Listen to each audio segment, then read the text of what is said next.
બાપુ, મહાશિવરાત્રિના મેળામાં રવેડી બાદ જે સ્નાન થયું તેમાં એક વિવાદ સામે આવ્યો છે. કીર્તિ પટેલે પણ આમાં સ્નાન કર્યું છે.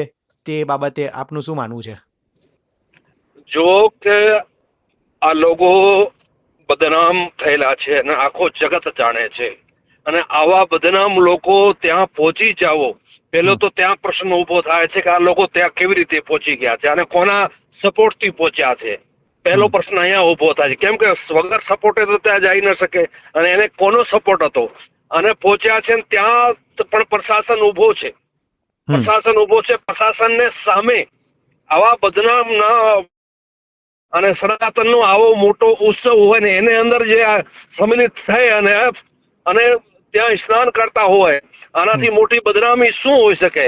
અને બીજો વળ એવો છે હમ. કે ભગવો છે એ સનાતન પરંપરાનો પ્રતીક છે હમ. અને ધર્મનો પ્રતીક છે, અને આવા ધર્મને પ્રતીકને ભગવાને પહેરી હમ. અને જેને બદનામ થયેલા છે, તો હમ. ભગવાન તમારો પવિત્ર ભગવો છે એને પણ બદનામ કરે છે, અને જે પરંપરા છે એને પણ બદનામ કરવાનો પ્રયાસ કર્યો છે. એટલે મારું માનવું છે આ લોકો ઉપર સખ્ત કાર્યવાહી થવી જોઈએ. સાથે સાથે જો પણ એને કોણ છે મદદગાર, હમ. મદદ કોને પહોંચાડી છે ત્યાં લઈ જવા માટે, એ લોકોને પણ દંડિત કરવો જોઈએ. બાપુ, મૃગી કુંડમાં સ્નાન કરવાની પરંપરા કઈ રીતની છે અને તેના નિયમો શું છે તેની જરા વાત કરશો? પરંપરા તો વર્ષોથી ચાલતી આવે છે. ત્યાં સાધુ સંતો ત્યાં જાય છે, અહીંયાથી ભવનાથી માંથી નીકળે છે, ત્યાંથી એ નાવા જાય છે. તો હમ. પરંપરા તો વર્ષોથી ચાલતી આવી છે ને, એ પરંપરા છે, પવિત્રતા છે. પવિત્રતાને લઈને આ વર્ષો વર્ષ શિવરાત્રી દરમિયાન આ બધો પવિત્ર સ્નાન થતો હોય છે. હમ. પણ કહેવાનો એવો છે કે પરંપરાઓનો જો આવા લોકો બદનામ કરવા વાળા નીકળ્યા છે, આવા લોકોને રોકવા જોઈએ ને, આવા લોકો ખિલાફ સખ્ત કાર્યવાહી થવી જોઈએ. બાબુ, સરકારે પણ એક ઇશારો કર્યો હતો કે આ વખતે વીઆઈપી કલ્ચર ખતમ કરવાનું છે. નાનો વ્યક્તિ હોય કે મોટો વ્યક્તિ હોય, બધા માટે એક સમાન નિયમો છે. ત્યારે કીર્તિ પટેલનું આ રીતના છેક મૃગી કુંડ સુધી પહોંચી જવું, અને તેમની સાથે પણ એક બે સાધુ જોવા મળે છે, તેના વિશે શું કહેશો?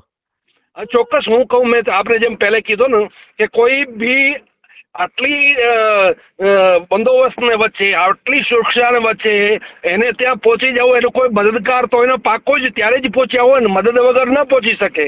જે પણ કદાચ સાધુ હોય તો શું થયું?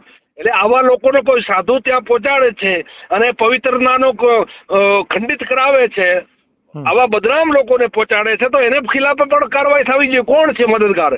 એને હમ. ચિહ્નિત સામે લાવે ને જે પણ દંડ કરવો જોઈએ, જે સજા કરવી ચોક્કસ પણ કરવી જોઈએ. હા, મૃગી કુંડમાં સ્નાનની વાત કરીએ તો એક મહિલા પીઆઈ પણ સાધુ સંતોના સ્નાન બાદ ડૂબકી લગાડતા નજરે પડે છે.